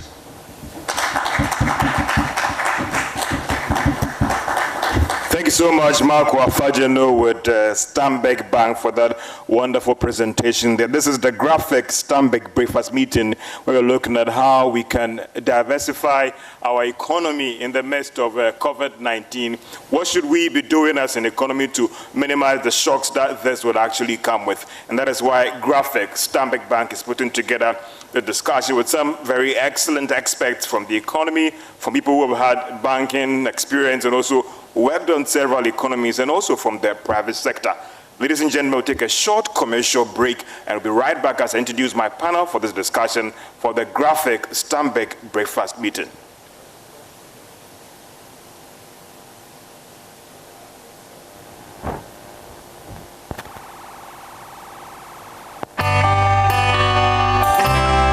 Aquaba is the feeling of joy when you know you are home, where you sleep in luxury and comfort. Looking at how to diversify the economy in the midst of COVID-19. Without wasting much time, let me call my distinguished panelists who are going to join us to have a discussion this morning on how we can diversify the economy. He's a senior country partner at accounting firm PricewaterhouseCoopers. Distinguished ladies and gentlemen, let's welcome Mr. Vish Ashagbo. Round of applause with our small crowd that we also have here. The next person to join us on stage is Professor Eric Osesibe.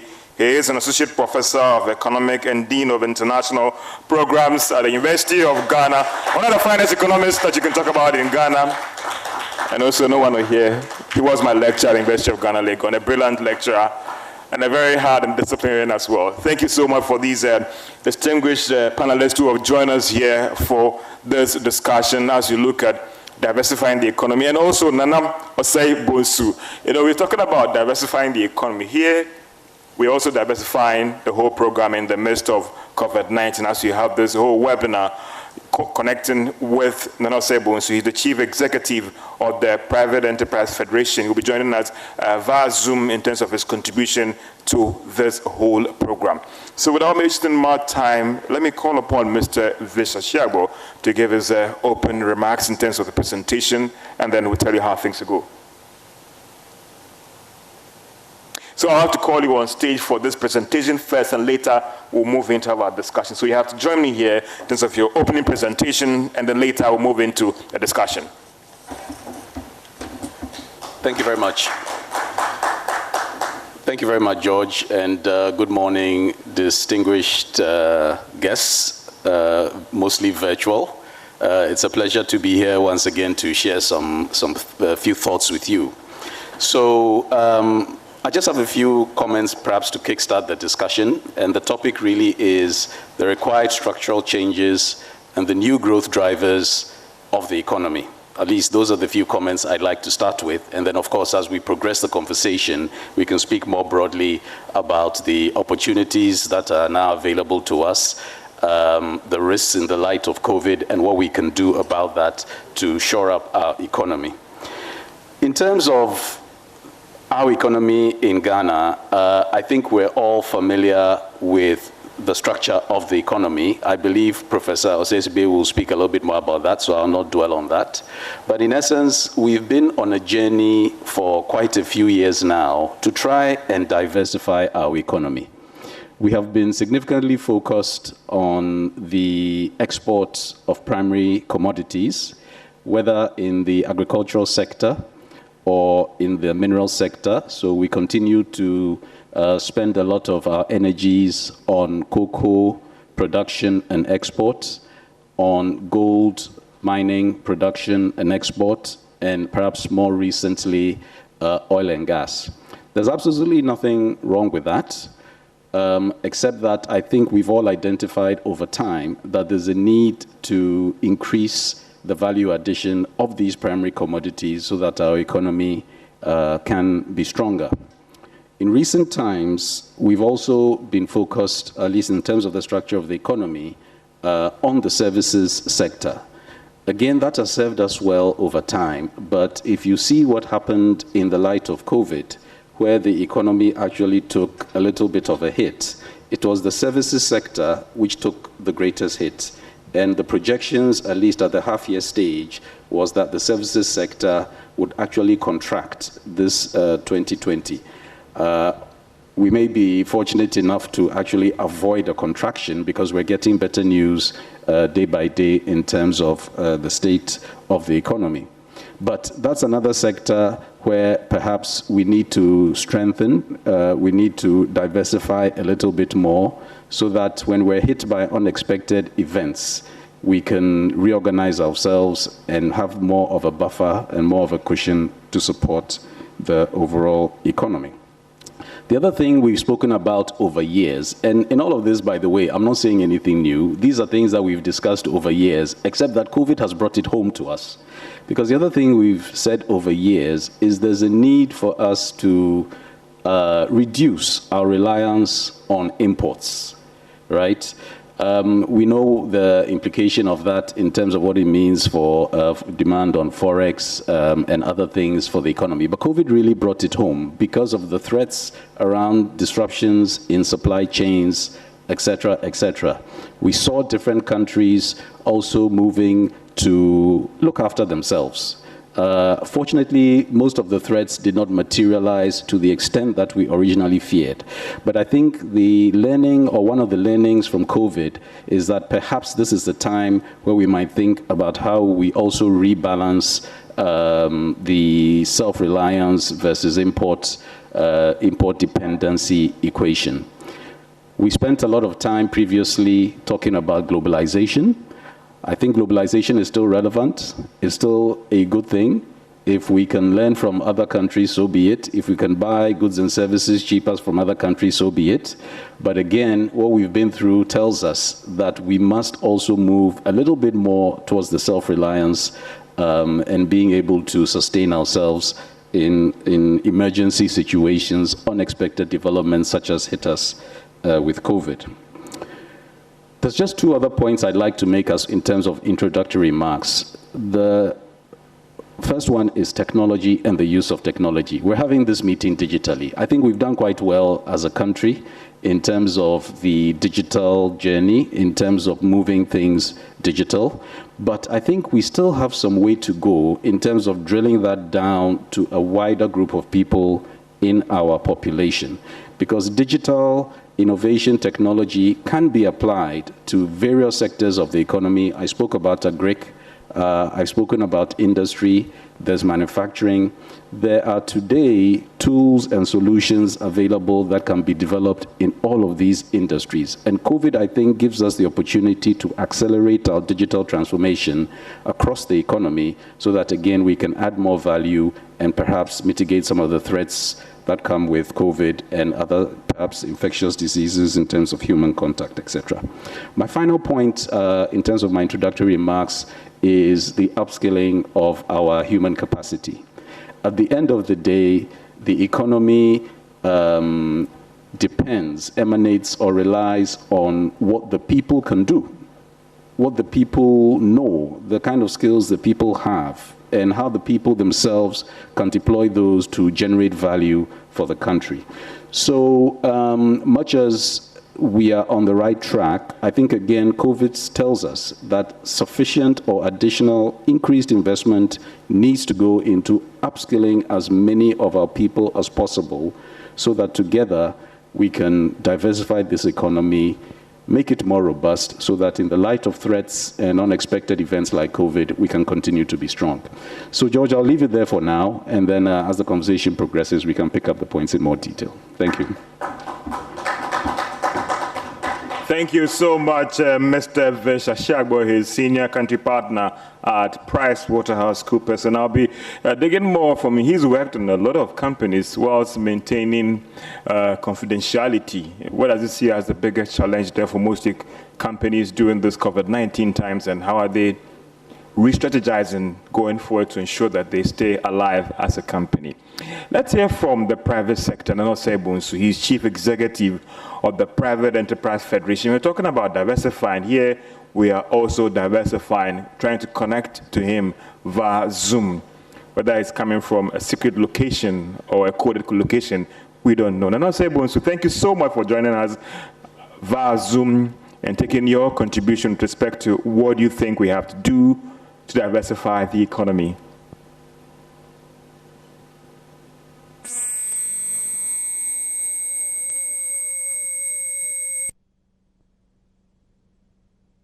Ladies and gentlemen, and George and the team in Accra, I'm not in a secret location. I'm in a location though, but I'm available to you. Let me express my sentiments about what Bish spoke about, and I align myself to that. But there's another dimension to it, in the sense that the COVID had leveled the playing field grounds, that both government and private sector should be able to work together more closely in this era to make sure that the effects of the pandemic are addressed as we move forward. Policy of government in our environment drives everything. If the government policy is skewed in favor of foreign, in favor of dangling all incentives to the foreign, the local businesses suffer. Taxes, public sector delivery to private sector. The inefficiencies in the public sector delivery services to the private sector is one of the detriments of our inability to do efficient private sector business. The Private Enterprise Federation, what we have been doing for the past few years is work with various public sector institutions, land use and spatial planning, the other institutions, GRA and others, to make sure that they have efficient service charters that will allow them to deliver to private sector quickly. Why is it necessary? Because if you're looking for a license and there's a delay, it costs us money. The cost of those things to private sector are the detriment that private sector cannot be competitive. I'm bringing this across because now we have a continental free trade agreement that everybody is touting that is going to be the blessings to private sector so far as trading across the borders. But you can only trade what you produce. If you don't produce, you can trade it. And if you're going to produce at expensive pricing, you price yourself out of the competition. So that public sector delivery, that becomes the bread and butter, makes it efficient for private sector to do their business, will allow us to compete in the African trade agreement. Now, we've always relied on exports, but there's no country that has a huge export potential or drive without a strong domestic market. Look at the United States, look at China. But we always disregard the local market and say, oh, let's export XYZ. Even though we don't know much about the export markets and the rights and the details over there, we always look at that, disregarding and neglecting our backyards. The private sector, when the COVID hit, what we did was, for the first time, and these are unusual times, as everybody's saying, we got together, PEF membership, the Foreign Trade Association, American Chamber of Commerce, United Kingdom Chamber of Commerce, German Commerce, everybody, we all got together as private sector, did some survey as to the effect on our private sector businesses, delivered the message to government. We have now set up what we call West Africa Private Sector COVID-19 platform, where we dialogue every week with representation from the Minister of Finance, Minister of Health, Noguchi, FD, and others. Working together in a PPP arrangement, a public-private partnership arrangement. Normally when you say PPP, people are looking at infrastructure. No, it's not always the infrastructure. It It's a dialogue platform where we communicate among ourselves and government to let them know what is needed by the private sector to rejuvenate our businesses.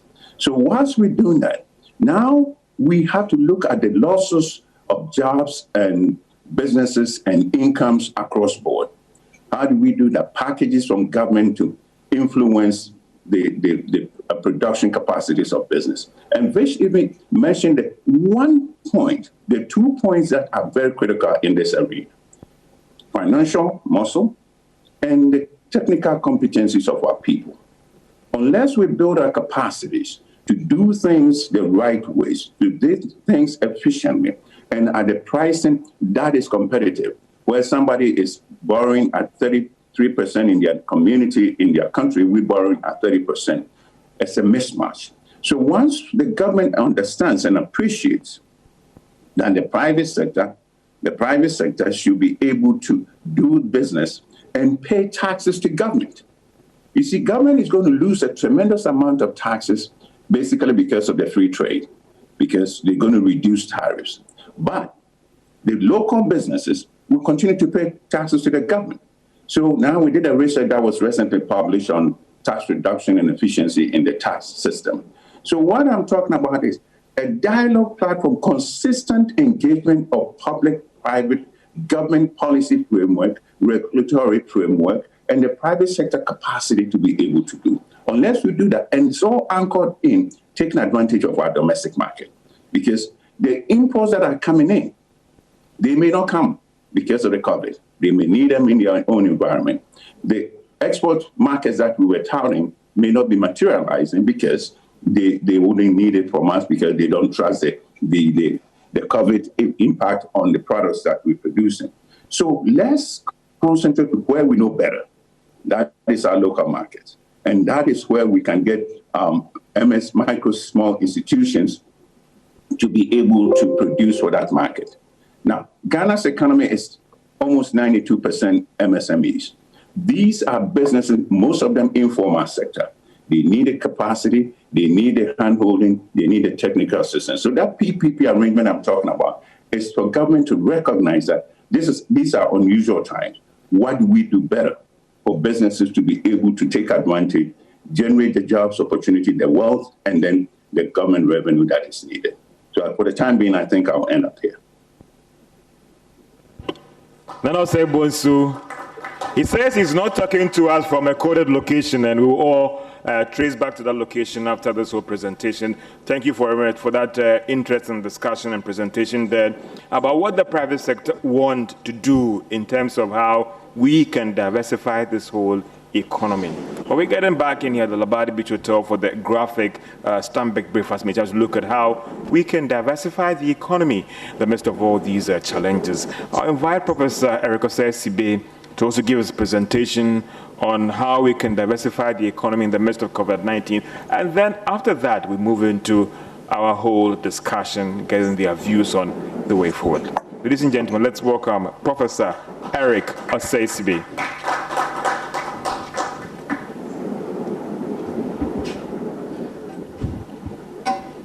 Good morning.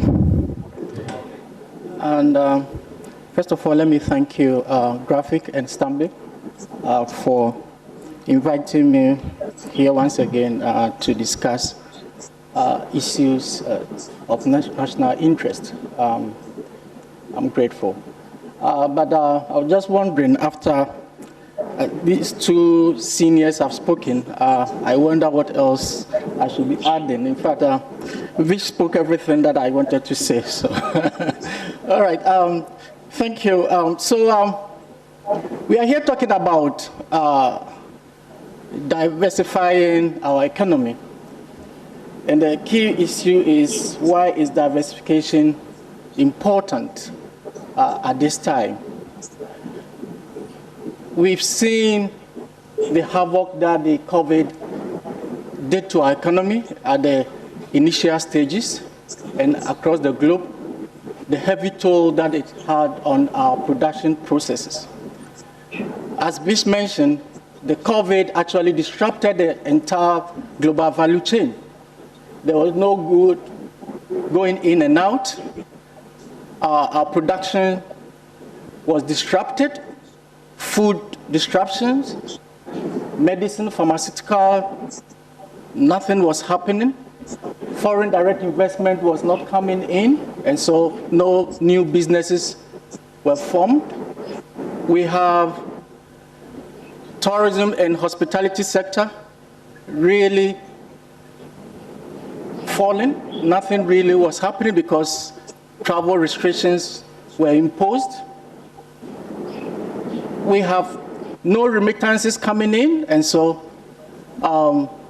people that depended on remittances suffered. Government revenue suffered because import was drastically affected.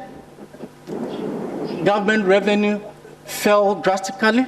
At the same time, government expenditure on social expenses or social protection and health actually increased, increasing the budget deficits, and therefore government was compelled to, look elsewhere to finance the deficit. That means that our debt levels would have to increase, leading to very unsustainable levels. And so definitely, if we are going to experience a second wave, then all these things are likely to befall us again. Our economy remains undiversified and therefore very vulnerable and volatile to global shocks. So obviously we need to diversify the economy. Now diversification just meaning that you're moving away from just a narrow range of products that you're heavily dependent on to a wide range of products that make your economy more resilient, more competitive, and being able to withstand shock. And so diversification is necessary to withstand shock. Without diversification, no economy can stand, because if you look at the structure of the economy, most of our products are within the primary sector. And with the primary sector, the prices and the production and everything along the value chain is largely dependent on what happens in the global market. So you want to diversify to have a way of shifting away from traditional production base to a more modern economy, which is more creative based, which is knowledge based, and which is less sensitive to global economic shock. And so the whole idea of diversification is moving away from the traditional way of our production processes to a modern economy that is highly productive, that is less volatile, and that really does not depend on the weather that much. And so it really makes your economy more resilient and be able to withstand whatever shocks that comes to you. But how are we able to diversify? We've been speaking about this. We've had very brilliant suggestions by Nana and Vish. But just to add a few things to what they have already mentioned is to look at the two approaches to diversification. One is about the productive base, and the other is the complementary services. Now, the productive base really is about either expanding the existing products that we have, that is upgrading the existing products so that we make it more competitive, we add value, and to be able to participate into the global value chain. And so you talk about our cocoa, you talk about our crude oil, you talk about our gold. How do we upgrade these products to add value? Will be to making sure that we process it further so that it doesn't remain at the primary stage. It will be able to other issues that tend to block trade facilitation within the sub-region. And so that is another way. The other form of diversification that is critical for us is to look at the key inputs, that is the factors of production. Now, one of the key factors of production that we are often lacking, because you cannot diversify if you don't have the right factors of production to produce. And key among them is capital. Nana alluded to that fact. Investment into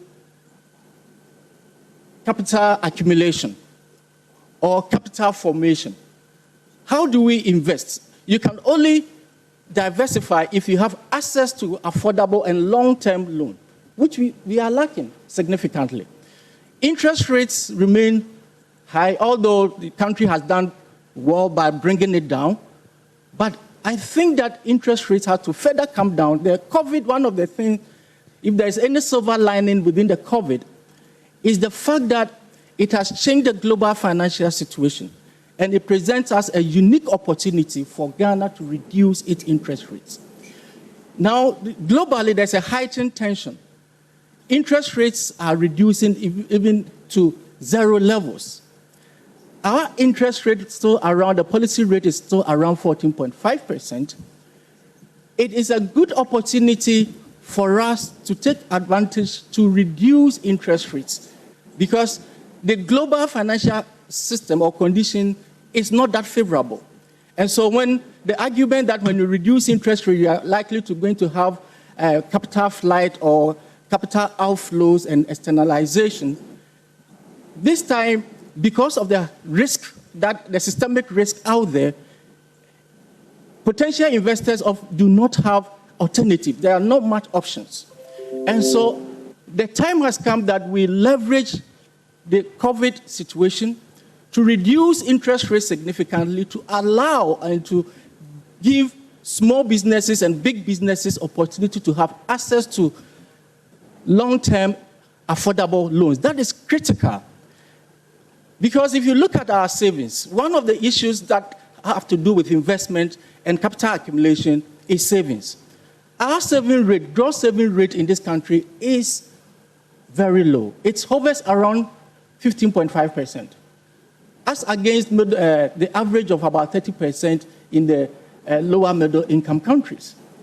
And therefore, there's a huge saving gap, which then means that even when people or in private sector has the desire to diversify, they are often constrained by access to capital because the savings rate is very low. And therefore, we need to use this opportunity by pursuing more accommodative monetary policy, in my view, because this is the time for us to reduce interest rates. If we don't reduce interest rates and the COVID situation gets better, it is going to make it much more difficult because there's going to be a much better alternative for investors or for institutional investors to turn their funds to. And so my initial contribution or introductory remarks is we have to look at investment, domestic investment, ensuring that interest rates is reduced to provide affordable and long-term access to our private investors so that they will be able to buy the needed vintage capital and also be able to innovate to diversify the economy. So that is my initial strategy. Thank you so much, Professor Eric Osei-Sibe, with that interesting presentation there. And we'll be very soon taking a short break and we'll get back to our main discussion for the day as we have a discussion, a Q&A with these experts in terms of their views and all the rest. Remember that you can also participate in this whole discussion in terms of our various social media platforms and our webinar in terms of bringing in your questions for me to throw to these guests for them to answer. At Standard Bank, we combine a strong sector.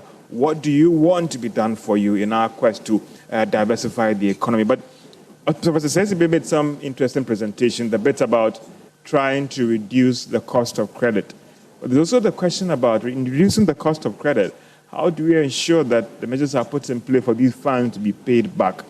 We are seeing the Q3 numbers of the commercial banks, and I'll be coming to Vish for more analysis on that one, whether NPLs is going to be a big problem for us or not? And also, maybe, should there be a deliberate policy in our quest to diversify the economy, or just like what in stock market they'll say, allow the correction to take place? We'll take a short break and be right back. Don't go anywhere. We'll be right back after this break as we look at how to diversify economy and what those who are managing the economy should be doing. What about the private sector?